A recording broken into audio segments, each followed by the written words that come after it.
Welcome to African Voices platform. My name is Chiwe Chihana, and I'll be your host for this special edition of the show where we're collaborating with Migration Matters Festival.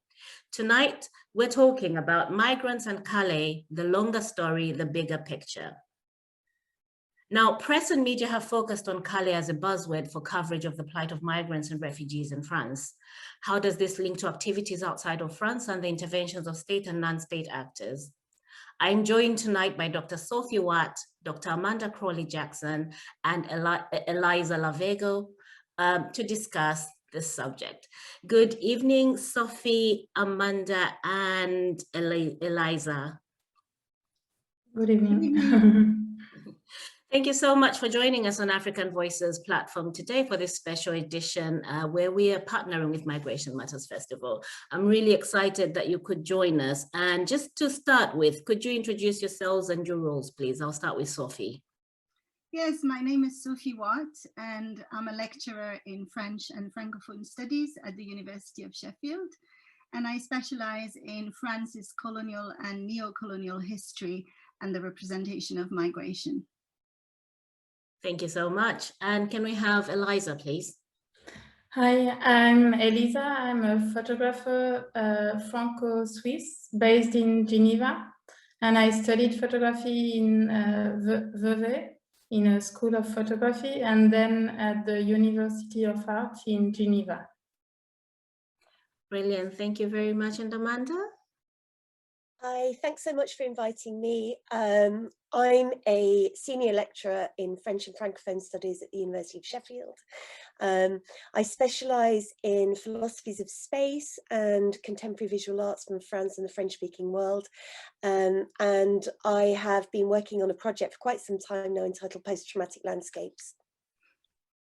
Brilliant. Thank you so very much. I'm really excited to have you. I mean, there's so many questions around Calais, the story of migration and refugees, and Migration Matters Festival really is dedicated to shedding light on the plight of refugees, whereas we celebrate arts and culture from minoritized communities. Sophie, I wondered whether you could talk to me first initially about the title of the show today. So we're saying Migrants and Calais, the longer story, the bigger picture. I just wanted to get an overview of where you are at and your colleagues on that. Yes, so this project looks at migration via the practice of representation and questions the ways in which images of displaced populations can be reconnected to their historical materiality. And the idea behind this is to deconstruct the visual representation of migration in order to trace back the discourses articulated on the topic and that are used to influence the general public's understanding of the question. So the reason why we found that looking at photography and the representation in the context of Calais was particularly interesting is because we realized that the work of done by certain photographers like Eliza Lavego was addressing critically the situation in Calais and was questioning the level of state violence and repression. It's a type of critical approach that is rarely found in mainstream media and that can have an impact on how to think about migration. So I can give you a little example as well about the idea of the longer story and the bigger pictures is that often the work of these photographers disclose the convergence of two sides of French and Francophone history that are rarely joined together, the French immigration policies, the history of French immigration policies, and the history of French foreign interventions, for example.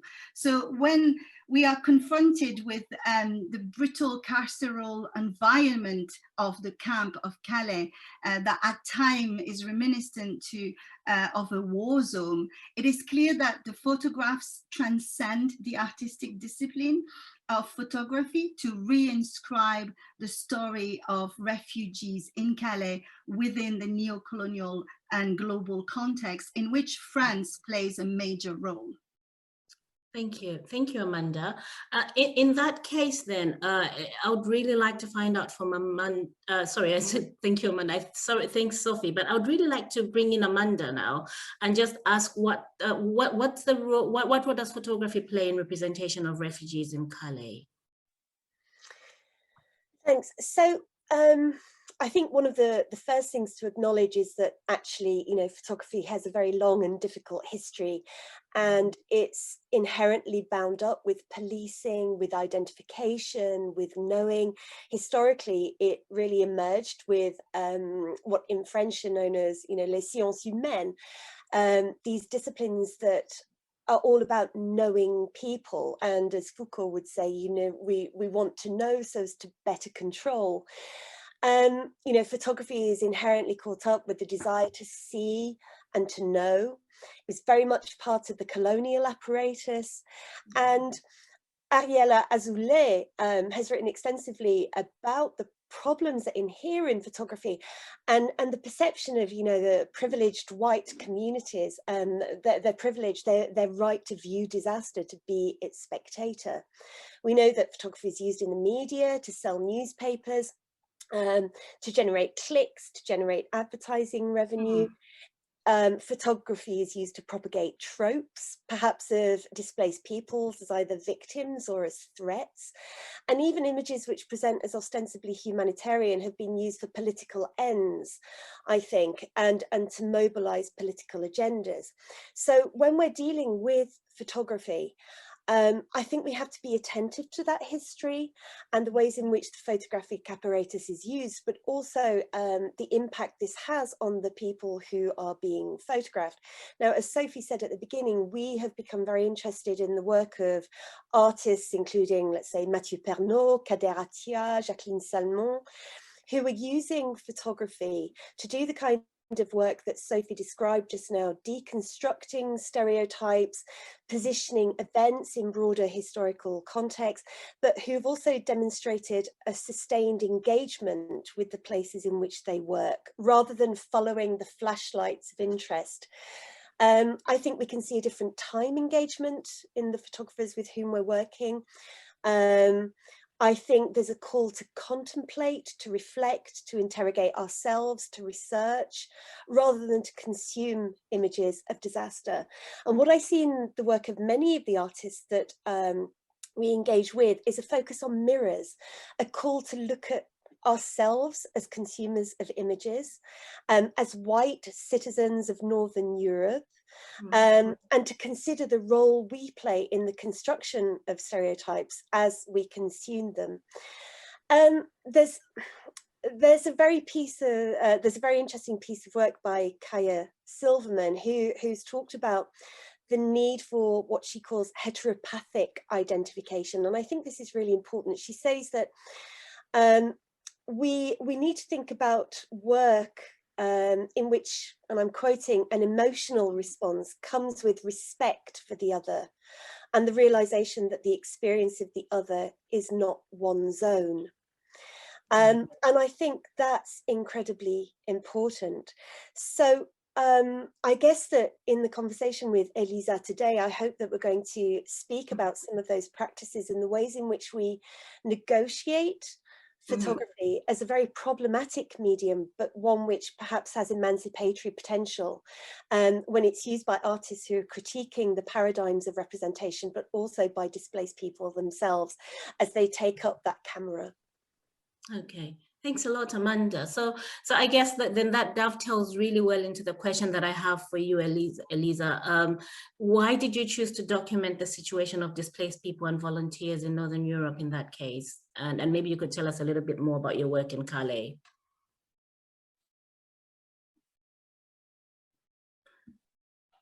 You could unmute yourself. Yeah.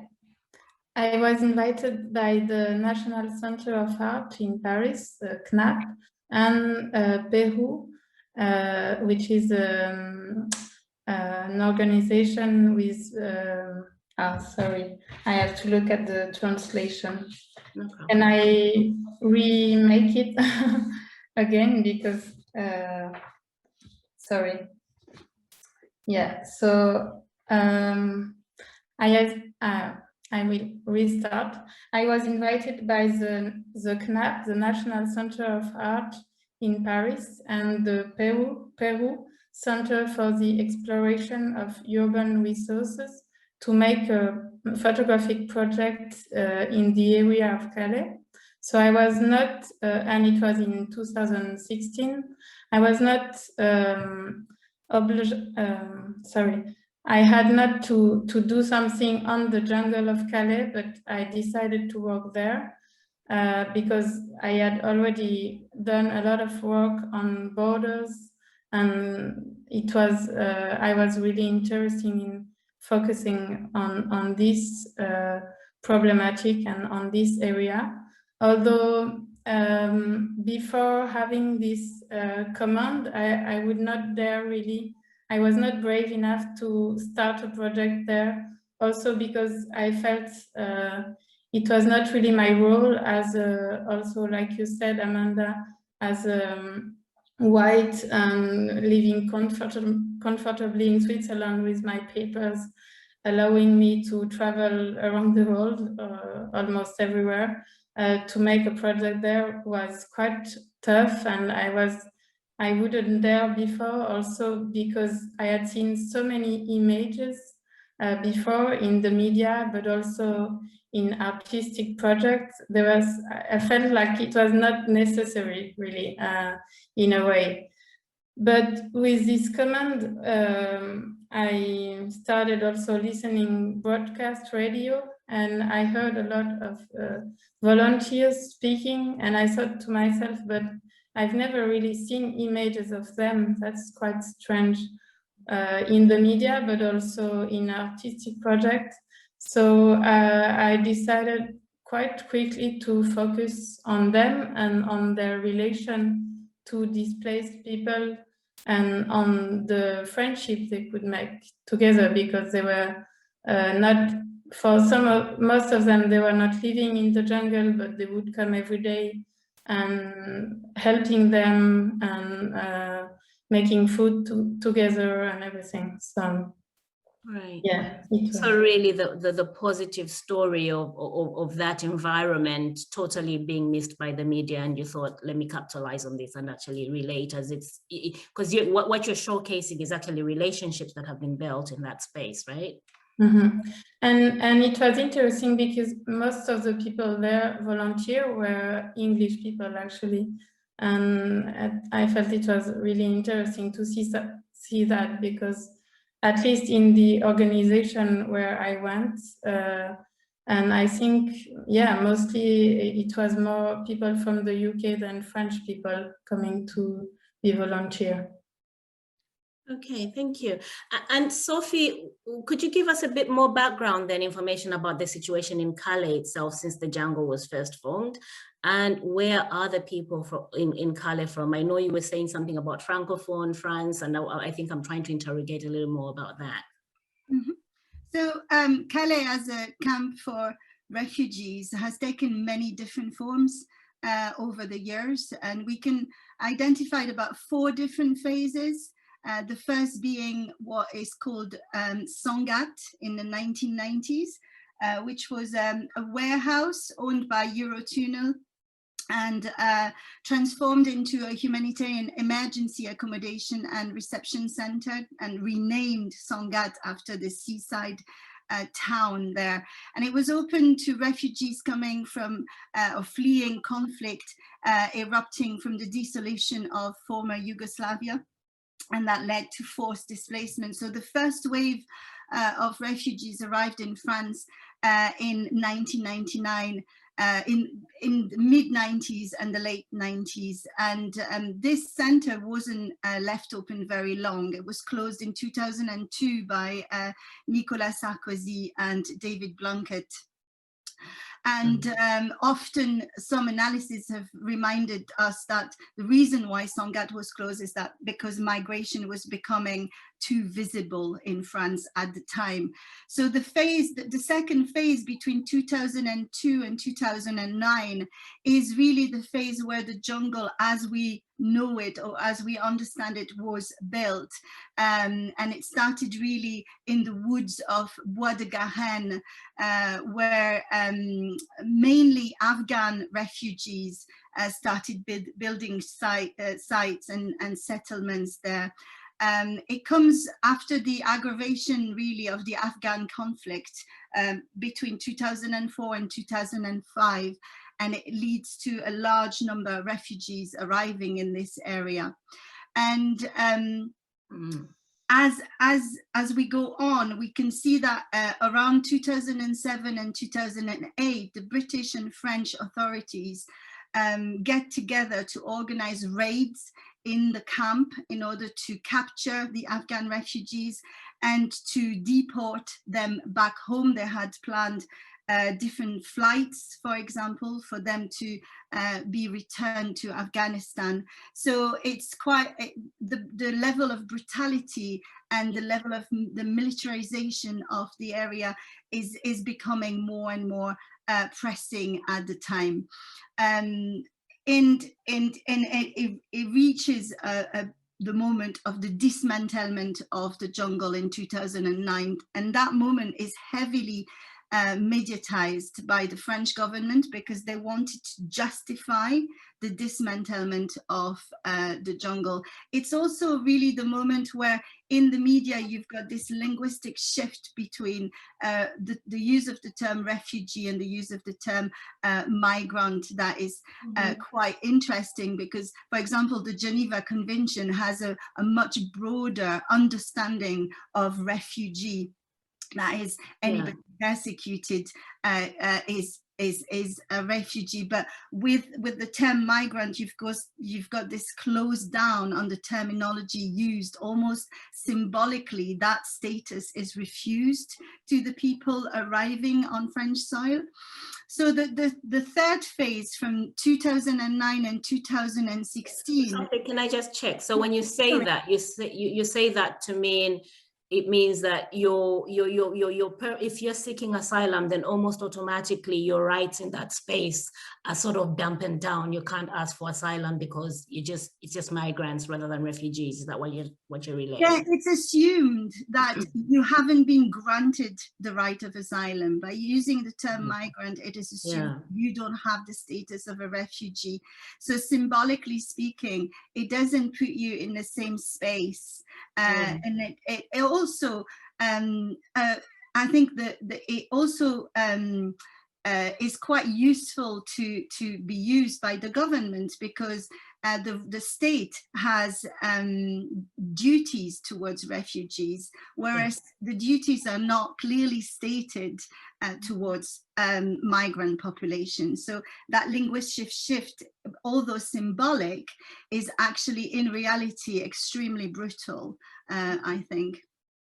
Right. So yeah, if you just if we want to understand the what's happening after 2009, it's really interesting because there's, of course, the people can't go anywhere. The camp is dismantled, but some of them are placed in retention centers. Some of them are pushed back to the other camps in the north of France around Dunkirk, who are known for the level of brutality and militarization as well. And what we see happening is a proliferation of little jungles set up in the Mistral, Dunkirk, and the northern coast, and also some in Paris as well. There's some settlements that arrive in Paris at the time. And again, the dismantlement of these little jungle progressively is organized by the state between 2015 and 2016, where the second wave of refugee arrived from other conflicts, like in Eritrea, in Somalia, and in Syria, with the beginning of the US airstrikes on civilians. So as of 2016, it's just basically a constant movement of construction and destruction of settlements, a never-ending process of trying to settle somewhere and being chased by the authorities. So it's interesting to see that this practice doesn't just happen in Calais. This exactly the same practice of weekly basis disturbances and dismantlements happen in the camp of, for example, Aubervilliers, Porte d'Aubervilliers, or Porte de la Chapelle in the periphery of Paris. And these attacks are extremely brutal and heavily militarized as well. I kind of want to stay with you on that, Sophie, because this also, I think many will be surprised to hear a lot more detail around what's actually happening, because the media has actually gone a bit more silent about them. What's going on with that end of things? Why do we not see these stories anymore? I'm not sure why it's not in the media, probably because of the situation related to COVID. Very little images came out because of the COVID situation. There was a dismantlement of a camp in Calais last week. A few hundred refugees were placed in centers. There were about 30 children as well. And to give you an idea, in order to remove these amount of people, they sent 300 police forces. So it's just to give you the idea of the scale of the militarization that is organized in order to contain these population at the moment. Right, thank you. It sounds really traumatic, and that kind of speaks a little bit to your exhibition at Graves Gallery in Sheffield, Amanda. So this festival is based in Sheffield and obviously really related. So you had this exhibition called Invisible Wounds, and that explored the representation of post-traumatic landscapes in contemporary photography. Do you want to speak a little bit more about that, and to what extent you consider the camps in Northern Europe post-traumatic landscapes? Yes. So, as you said, the exhibition Invisible Wounds happened at the Graves Gallery in 2020. It wasn't open for very long. It had to close because of COVID, but I selected a number of Elisa's photographs for that exhibition.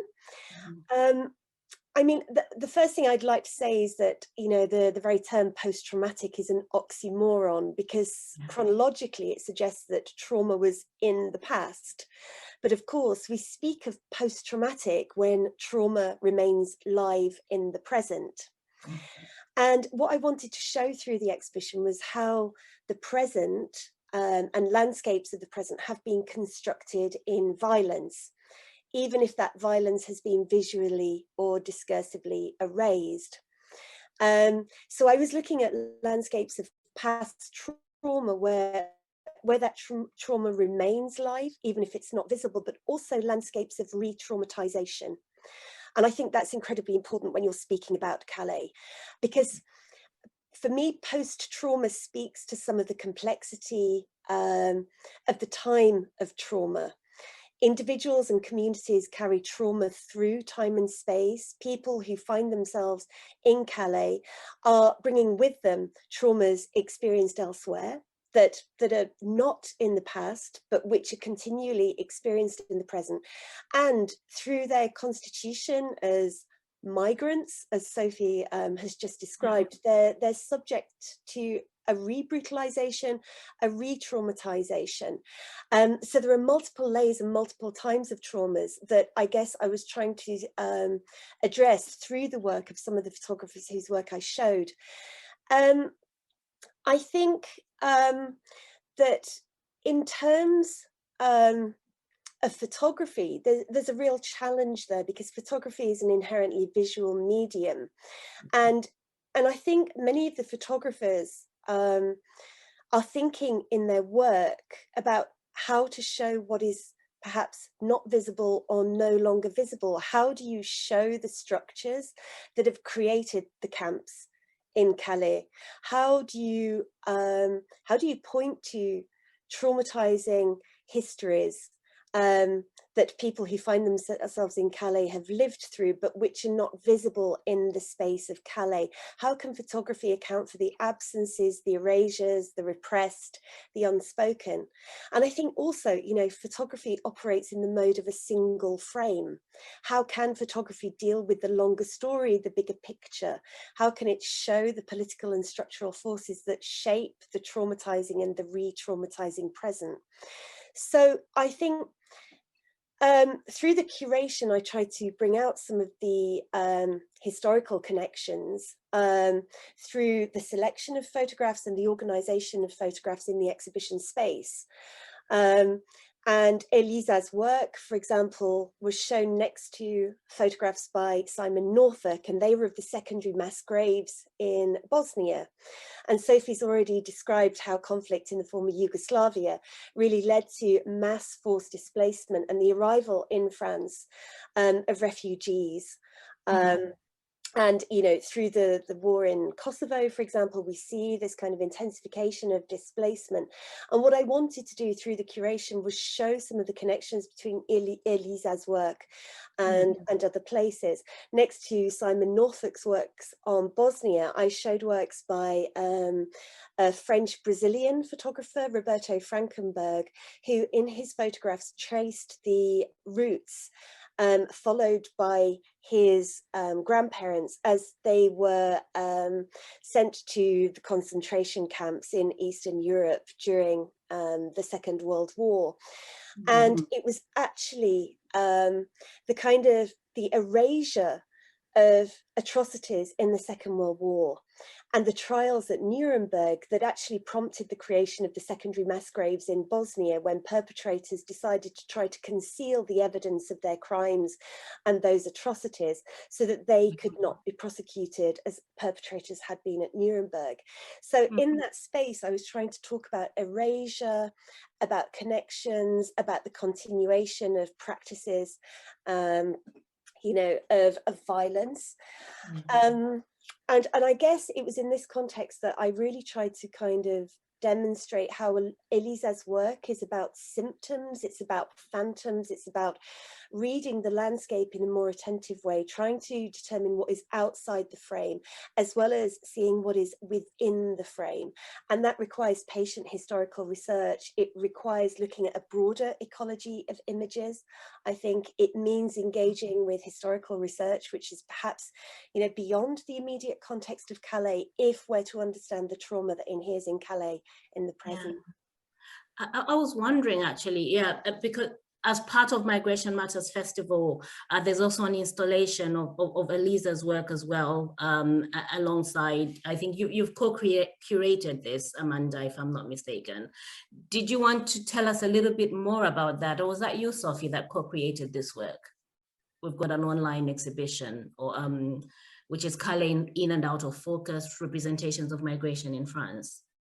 Yes, Amanda and I co-curated the exhibition, and we tried to organize Elisa's pictures in a way that they could dialogue within each other from different part of the room. So, for example, there's a very interesting connection between the photograph of the bunker of the Second World War and the photograph of in a way, the neo-colonial bunker, the container, and the container camp that was created in 2016 inside the Camp de la Lande. So it's almost like it was a camp within the camp with biometric security and fingerprints detection to regulate the entrance of the camp, but of course with no access to water. So it was really important to create that type of dialogues between the photographs that we put together. And Amanda is an expert in curating these type of exhibitions, so I'm sure she'll have more to say about it. Yeah, go ahead. Thanks, Sophie. Go ahead, Amanda, and then I need to speak to you a little bit, Eliza. Sure. I mean, I think for me, curation is about creating linkages, connections, continuities, and juxtapositions that actually raise questions rather than providing some of the answers. I'd like people to spend time in an exhibition and to think of what can be seen, but also what can't be seen. Reading between the lines. I mean, you know, Invisible Wounds was a group show and it involved a number of photographers. Eliza's show, Migration Matters, is a solo show of her work. But what we were able to do was show some of her work from other places in France. And I think we wanted to kind of contextualize Calais, because as you said at the very beginning, you know, there's been a spotlight on Calais. It's become, sorry, a buzzword for migration. It's become a symbol, which I think people assume can be easily interpreted. We know what Calais is, we know what Calais looks like, we've seen so many images. And I think by constellating Eliza's work in different places, we're able to interrogate some of the broader practices of containment, which perhaps we weren't able to do in Invisible Wounds. So, and yeah, and I'm sure Eliza will be able to tell us much more about what's in the exhibition and how she envisages the connections between those works. Yeah, thank you so much, Amanda. And yes, Eliza, I would really like to hear more from you about this particular exhibition. Yeah.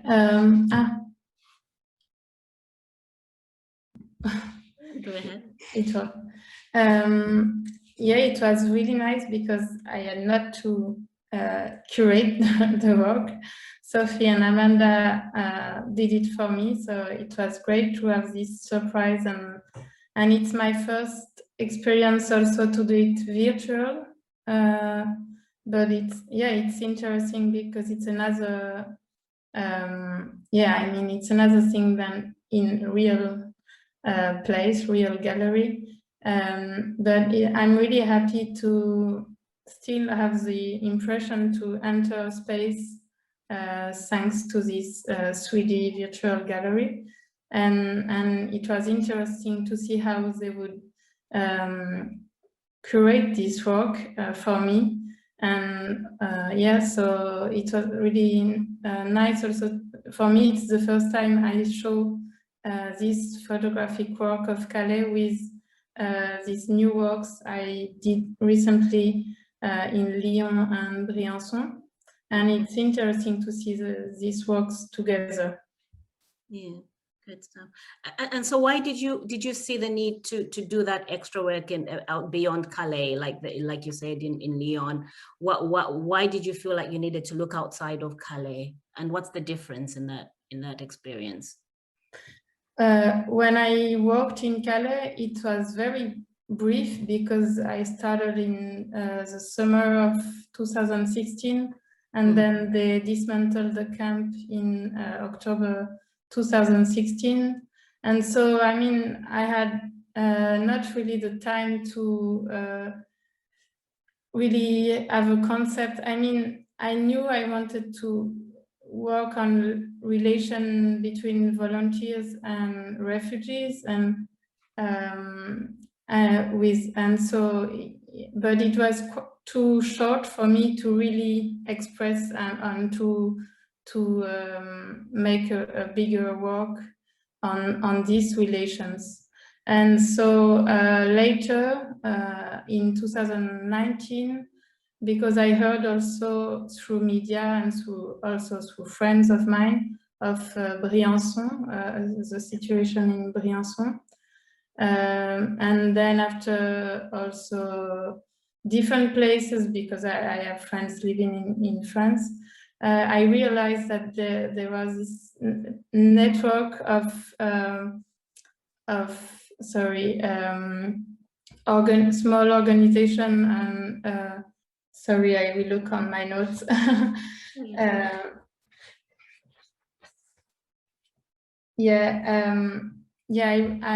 it okay if you have to cut? Or? I can. Yes, so I realized there was this network of solidarity all over France, and in many cities, also villages. And so I wanted to show this network because it was a mobilization from the citizen to, because of a lack of welcoming infrastructures from the French government. But it's the same in many places in Europe, I mean. But so it was really impressive for me to see how everywhere people would help and give their time to welcome and to give a shelter, or to help with French, or to help with trying to ask asylum and everything. Great, lovely, thank you. Now, this is a bit one of maybe a tougher question for all the three of you that I'm going to ask now. It's more around, we talked earlier about the portrayal and the power dynamics between white persons and the relationship with Calais. How do you feel that relationship translates when you're working with refugees, for example, like Elisa's work? What's the relationship dynamic between Elisa, not just with the volunteers, but with the refugees themselves whose portraits have been taken? Any one of you can take that.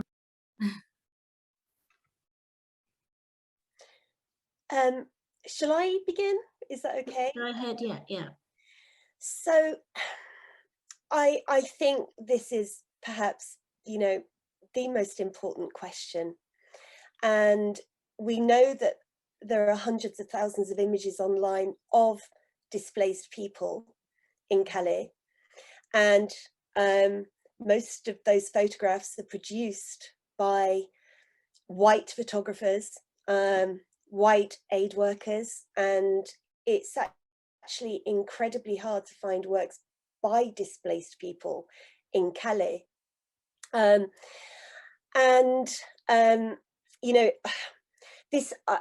always aware that this is perhaps because I don't speak Farsi or Arabic.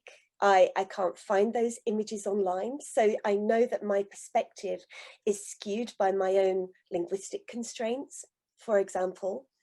I also know that I've chosen not to go to Calais, actually, and to focus on the ways in which it's represented. I think whiteness, of course, absolutely comes into play here, because if we're thinking about decolonizing the lens, it's incredibly important to reflect on our own whiteness as producers of images and as consumers of images. I think there are other issues we should be mindful of, such as what is shown and the conditions of production. So, displaced people in Calais, we know that they have problems accessing Wi-Fi and phone charging. It's not as easy to make images, and it's certainly not as easy to share those images. The Dublin Agreement will often mean that people don't want to be represented in France or in the so-called jungle of Calais, because that might impact on their asylum status when they come to the UK. We know also that many people don't want to be photographed. They don't want their families to see them living in the jungle. They don't want to be seen in conditions of distress, for example, and that impacts absolutely on image production by displaced peoples. I think one of the things that interests me also is that I've seen in a number of projects reflection on the kinds of images that displaced peoples might be asked to produce in an act of participation or collaboration.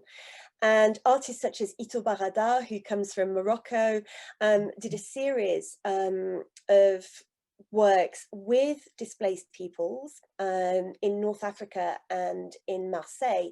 And actually what the young people, the displaced people, wanted to show was not the life in which they are living, but the life they would like to live. And, you know, in a certain way, the work became a work of aspiration. It was a dream work. They wanted to demonstrate their aspirations and not the conditions in which they found themselves.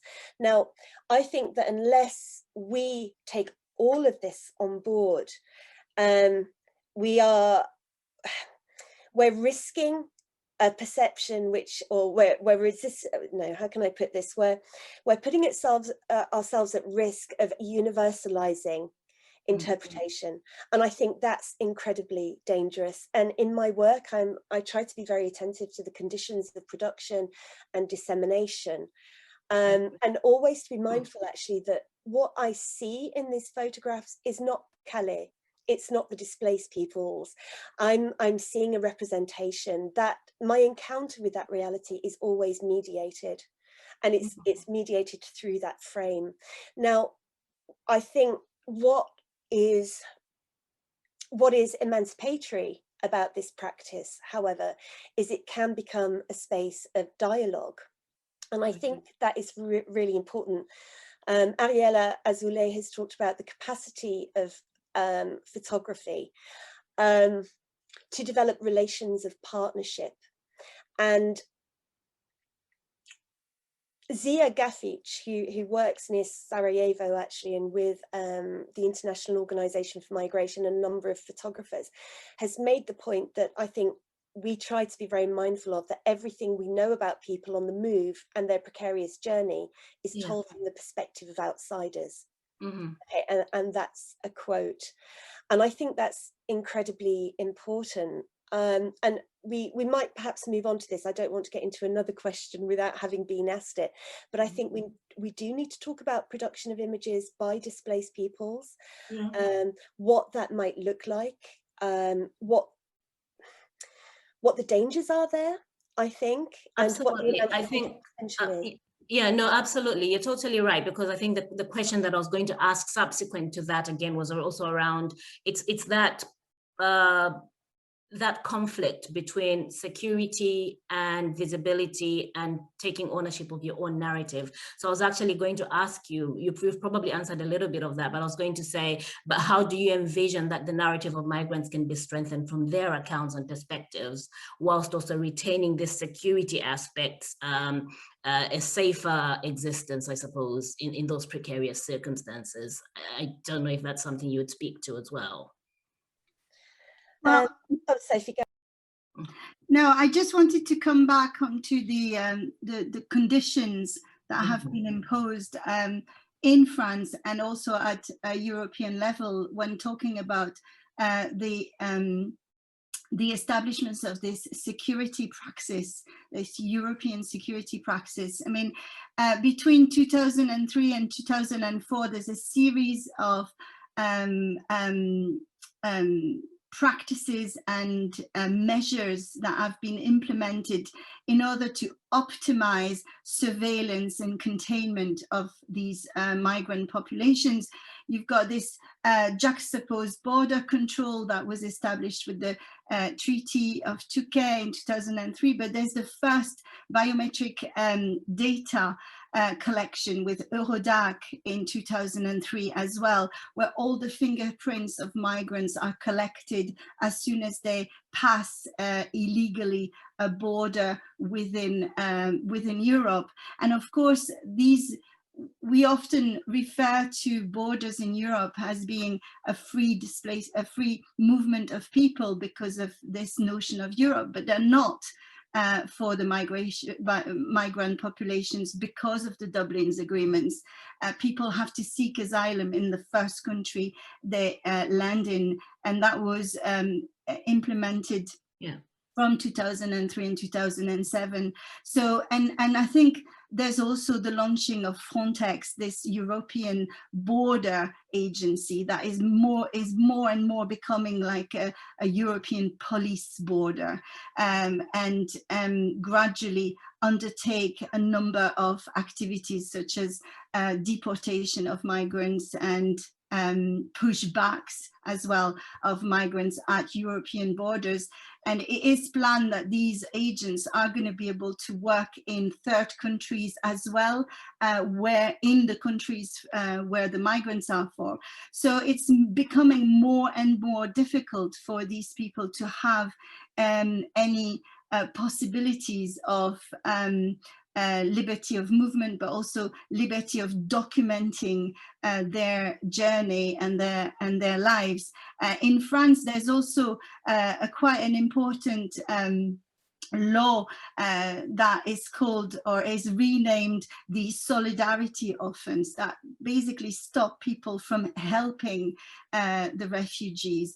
And in 2003 up until 2010, there's a promulgation of heavier sentences for whoever charges phones for them, for example, or give them food or help them in any way, shape and forms. I mean, these measures have been tempered since 2012, and because there were some very mediatized trials of people being charged with criminal offenses for helping them. So I think it's important to realize that the level of agency for these people is more and more restricted as we go on the history of these settlements. And what I find interesting, for example, with the photographers and we're studying, and Elisa in particular, is that they managed to create a space for dialogue with the people they have worked with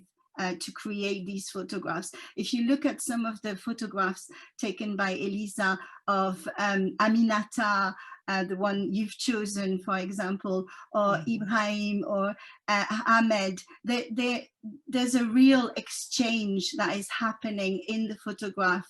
There's almost the space for them to recreate a persona, for example, with Ibrahim and the butterfly mask.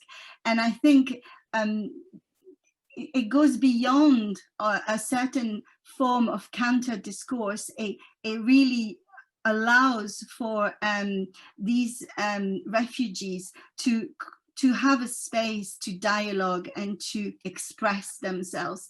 And I think that was what struck me the most with Elisa's photographs. And when I teach this material in my classes, often students are amazed when they see the portraitures, for example, because they can really understand the dynamic that happened between the photographers and the people being photographed. So that part, I think, that is particularly interesting. Thank you so much, both Amanda and Sophie, for that sort of response. I think it definitely is a very complex situation where you can't really, a pathway is a challenge right now to really think of.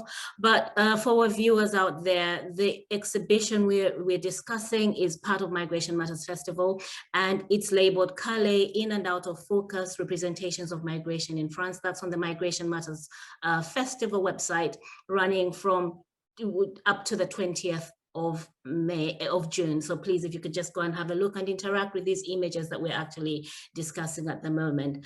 Elisa, that brings me back to you. I'm wondering what your plans are. So what are you working on at the moment, and which projects do you have in the pipeline that people should look out for?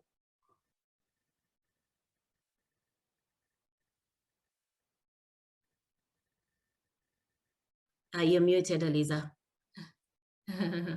Okay. I will, if it's okay for you, I can also go back on how I work with displaced people in Calais, for example. I'd appreciate that if you're okay with that. Yes. Yeah. And with volunteers also. So it was interesting because when I asked volunteers to make a photograph of them, they would be kind of surprised because they had not been used to, and were kind of like, why? Or they felt it was kind of strange. And with refugees in Calais, at the beginning, I was more focused on landscape because kind of wouldn't dare to ask. And then sometimes it was actually people living in the jungle who would ask me to be photographed. And I think there is a part of them that want to be seen also, because they are always seen as a group, but in the media, through media, and like something that could be scary because they are only seen as numbers, you know, often numbers, group, and so some of them would ask me to be photographed, and so more and more I was asking and finding people who would be happy to be photographed. But it was also through meeting people. I had time to meet them, to talk to them, and always I would add them their Facebook or email to send them back the photograph. Also, sometimes some refugees would not have liked to be photographed alone, but with friend of them who was a volunteer, they would be okay. Because yeah, when I asked, also my concept was to also ask volunteer or refugees to be photographed with a friend of them, not someone they just met. And so yeah, one time one of the volunteer and the refugee I photographed, the refugee just had been allowed to, he had asylum in France, so he was going to leave the jungle, and they said to me, oh, we wanted to have a photograph of us together, so he could put this photograph on his fridge. So they were very happy to have me doing this photograph. So yeah, it was also through this meeting, and for me it was important to give them back something, if I could, at least a photograph through internet. Yeah. Thank you so much. You're welcome. Insightful. Yeah, and yeah, if you could speak to the other thing, I'm really interested. I'm sure a lot of people are more interested about your plans. What next for you? Yeah. So yeah, as I said, I decided to go on this project, to continue it, but in different area in France. So I went to Briançon and Lyon, and I want to go also to other parts in France to show this network of to show this network of solidarity. And so, but every place is different, has a different situation, political situation and everything. So in Briançon is near the border with Italy, and it's also, it has been quite mediatized through media in France, at least, because the refugees are trying to cross the border through Italy in the mountains during the night.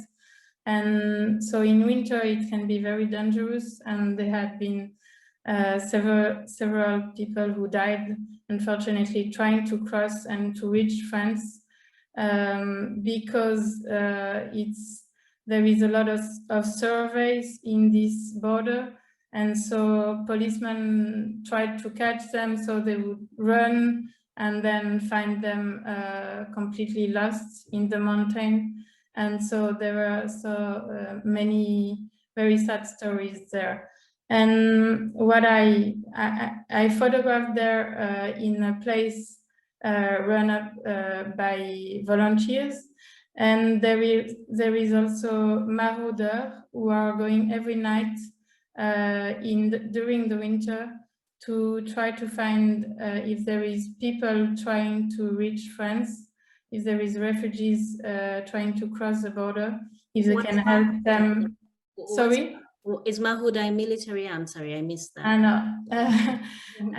I don't know, we didn't find a translation, no? Amanda, you said we can say it in English, or? The marauders would be, yeah, the closest word. All right, okay, yeah, thank you for that. Yeah. Yeah, I mean, it's also volunteers, but it's they are giving times by trying to find the refugees before the policeman could find them, and trying to give them to bring them back to France in a safe place, and going to the doctor if they need, because a lot of them are yeah, it's very cold in the winter. Sometimes they are arriving not really prepared to that. Yeah, so that's another kind of people giving their time there. And in Lyon, I worked in a squat because in many cities in France, there is no infrastructures to give a shelter to people asking asylum, to give a place, I mean.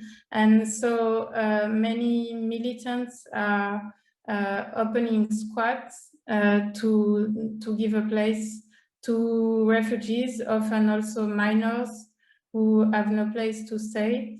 And so it's another type of citizen mobilization that I wanted to show. That sounds really amazing, really, really great. Thank you, Elisa, and really looking forward to a lot of that, seeing a lot of that. Amanda, I'm wondering what your thoughts are on a festival such as Migration Matters Festival and what it does for this kind of art and creating that space. Anything you would speak to? These spaces are rare, but I do think that there's something that's got to be said, I think, from your perspective on that. Sure. I think I'd just like to pick up on something Sophie said, actually, you know, because for me, the real benefit is creating a space of dialogue and reflection. And I think the kind of multimodal nature of the festival is really important. It gives people a chance to engage with, you know, different spaces of reflection, to engage in different conversations, and, you know, and to put some of those pieces together, to come to conversations, having seen Elisa's exhibition, to be able to meet the artist, you know, so I think that is incredibly important. I'd say as well that, you know, what festivals such as Migration Matters do is they create a space for dialogue, reflection, but also self-reflection. I think it's incredibly important that we continue to self-reflect and to challenge our own practices of thinking and working, and to do that in dialogue with others is so important. Meanings, I think, are, you know, co-constructed, reviewed, contested. The stakes of those meanings are constantly renegotiated. So I think it's incredibly important. I don't want to speak on Elisa's behalf, but I think to show Elisa's work in the context of this festival is incredibly important, because it does some of that work of the contextualization that we've spoken of before, you know, that enable a kind of more profound reading of those works, to hear the opinions of others. So I think it's an incredibly important event. And I think also it's a regular event. I think that's really important. You know, like the photographers who work we engage with, it's important that these discussions don't just take place once and then disappear and fall off the map. It's got to be sustained. I think you know, the conversations we're having have to be reviewed in the light of, you know, evolving geopolitics, for example, in the context of Brexit more recently, and the festival gives us a space in which to kind of evaluate the work that we're all doing. So yeah. Thank you so much. Now that you've touched on Brexit, when Elisa was speaking and she was talking about these images of grouped together migrants and refugees, asylum seekers that we saw, I think those ones did a lot of damage to relationships between the migrant community, whether third generation, first generation, fourth, with host communities here in Europe. So you're absolutely right to touch on that. So those conversations need to be ongoing. Thank you. Sophie, I think I have so many questions for you, but maybe the important one to close off with is you telling me why you felt it was important to document the bigger picture, a longer story about the representation of Calais in the media and photography. Well, according to Loïc Vacon and his sociological study, the punitive nature of the neoliberal order and the normalization of this series of penal institutions is doubled by a profound discrimination against its targets. And I think Vacon argues that despite the rise of corporate criminality since the 1990s, only the lowest classes of society experience a direct consequence of this punitive turn. And I think clearly the analysis of Vacon can be extended to refugees.